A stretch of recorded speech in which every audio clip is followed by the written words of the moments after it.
Mamadou Seck may fàttali ni que dafa bokk ci Pastef dëkk fee ci Daaru Musi nekk fonctionnaire buy liggéeyee impôts et domaines direction des impôts et domaines ñaa ko DGID. Mamadou Seck boobu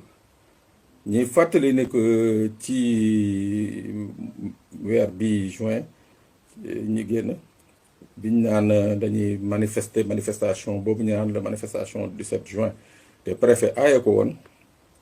bokk na ci ñi nga xam ne dañ leen jàppoon tuumal leen ci benn groupe bi ñu naan force spéciale ne que ñoom maanaam dañu ñëw seen groupe boobu dañu taxaw pour teg ay ndel ci yenn béréb yu mel ni Sénélec wala ay këru kilifa fii ci réew mi wala yenn édifices yi nga xam ne nguur gee ko moom. donc ñooñu noonu ci jàppoon ñeneen ñi ñu bàyyi leen. ñi ci des tolloo fukk ak benn ñu jàll leen defere leen pour association de malfaiteurs pour une entreprise terroriste ak yeneen ak yeneen maanaam daal ci wàllu terrorisme nañ leen jàppee defere leen. ba loolu amee mu am kenn ci ñoom ka nga xam ne ñi ngi naan ko François Mancabou turam fan yëpp ñun dégg nañ ko. moom dañ ko jàpp mais bañ ko jàppee ci diggante bi ñële bañ leen di yóbbu Rëbës moom boobu ak léegi mu ngi fële service urgence bu hôpital principal. ngeen di fàttaliku kii di soxnaam ba muy seede nee na moom bañ ko woowee mu dem commissariat central ñu ne ko sa jëkkër mu ngi urgence bi mu demee urgence nee na jëkkër yi daf koo fekk muy deret taq deret fu nekk deret gi di siit fu nekk moom moo mujjee ut ay mouchoir di ko fomp. avocat yi nga xam ne ñooy défendre kii di François Mancabou bokk ci ki ñu naan Patrick Kabou ak maître Ousseynou Gueye barki Demba Ndiaye nañu bind bataaxal xamle ne que ñoom daañu saisir daañu bind organisation surtout Nations Unies yi nga xam ne dañuy xeex contre torture parce que ñoom dañu jàpp ni que kii di François Mancabou di seen force spéciale boobu dañ ko doon torturer looloo tax ba tey ji mu nekk fële ci service des urgences ci benn hôpital. noonu démb ñu yeewu am xibaar bu jib xibaar bi mu jibee ñun ñi ngi ko jot waxtu bi nga xam ne ñu ngi préparé dem julli ji ñi nañu kii nga xam ne mooy Mamadou Seck bokk ca Pastef ñu tuddoon ko ci mbirum force spéciale ñi nañu Mamadou Seck ñàkk na bakkanam. ñu amee loolu ñu daal di téye xibaar bi di gëstu 9h ci suba ñuy gëstu fu nekk di fa woote di jéem a xam lan moo xew. lañu njëkk am ci version ba nga xam ne ci ay nit ñi ko jege la ak ci nit ñi nga xam ne ñun recoupé nañu information bi ak ñoom à titre officieux. lañu xamal dañu ne Mamadou Seck dafa am insuffisance rénale la te démb ci fajar daa yeewu am malaise fa la jóge ñàkk bakkatam ñooñu mooy seede yi nga xam ne ay ñi ko jege wax nañ ko. ñuy continuer di gëstu ci gëstu boobu ñu jokkook ay kilifa daanaka waxtu bii nañu jokkook ay kilifa ci administration pénitentiaire ñi nañu nañ leen may ñoom ñi ngi ci waxtaan pour daañu dellu si mbir mi mais ñu am ka nga xam ne ba ñuy wax ak moom daf ñu ne Mamadou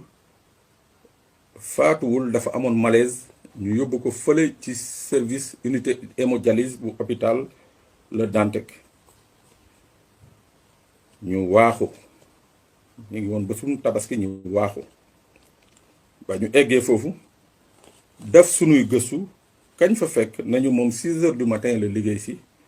parce que mu remplacé dafa waroon tabaski ji waaye ba waxtu bi ñuy egg si moom jotul benn malade moom jotul benn malade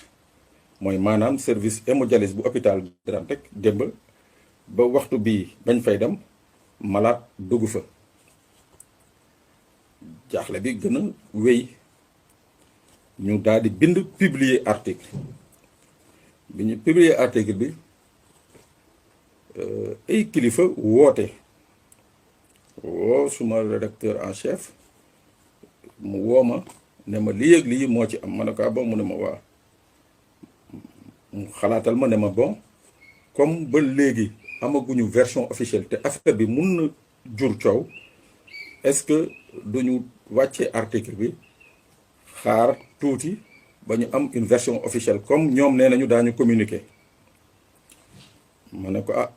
baax na mais man de li ma gënaloon ñu bañ ko dindi dans la mesure où ñoom ñëpp ñi nga xam ne jokkoon na ñoom ku ci nekk la nga wax bind nañ ko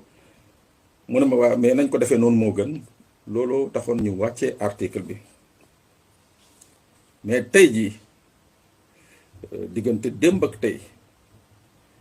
wax yi nga xam ne moo jógee de part et d'autre moo tax ñu ne faw ñu wax ak nit ñi neewuñu Mamadou Seck dafa faatu neewuñu Mamadou Seck dafa évadé parce que ñenn ñi ñi ngi naan dafa évadé mooy bañ ko yóbboo foofu ci service hémodialyse di ko dialyser dafa jógee évadé loolu la ñu leen ñu wax mais ñu ba tey jii amaguñ ci benn firnde bu leer ci ñaari wax yooyu firnde ba ñu am daal mooy kii di soxnaam démb ak tey kenn mënu ko jot téléphone soxnaam démb ak tey kenn mënu ko jot téléphone loolu mooy benn firnde bi ñaareelu firnde bi nga xam ne moo tax affaire yi xaw a doy waar mooy que démb ba tey amul liñ naan une communication officielle parce que yi ni mel bu amee moo xam dafa évadé moo xam daa dee yàlla na yéex bu dee loolu amul la ñu war a def mooy communiquer c'est-à-dire xamal nit ñi li xew parce que bu ñu xamalul nit ñi li xew lii tubaab naan supputation les supputations vont aller bon train c'est-à-dire ku ci nekk da nga jéem a fexe ci sa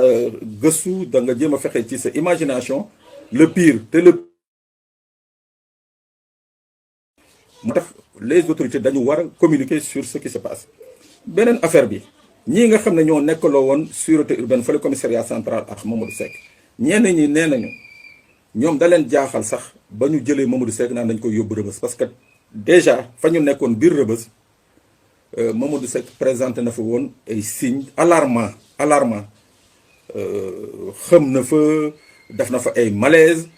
et tout donc pour wane ni que effectivement waa ji insuffisant rénal la et il est extrêmement malade nit ku mel noonu boo ko jëlee yóbbu ko Rebeuss mais da nga koy exposé donc lii laa ne woon tey en attendant que ñu amaat un retour de l'administration pénitentiaire ñi wax ci ñaari wax yi daal moo am ñii ko jege nee nañu dafa faatu ci côté administration pénitentiaire nee nañu dañ ko yóbbu woon fële nga xam ne mooy service hémodialyse bu hôpital Le Dantec waaw pour le moment beneen bi nee nañu bañ ko yóbboo ci service bi dafa jógee daw boobu ak léegi ci loolu nañ nekk di xaar fan la wànnent di mu jëg gëtëm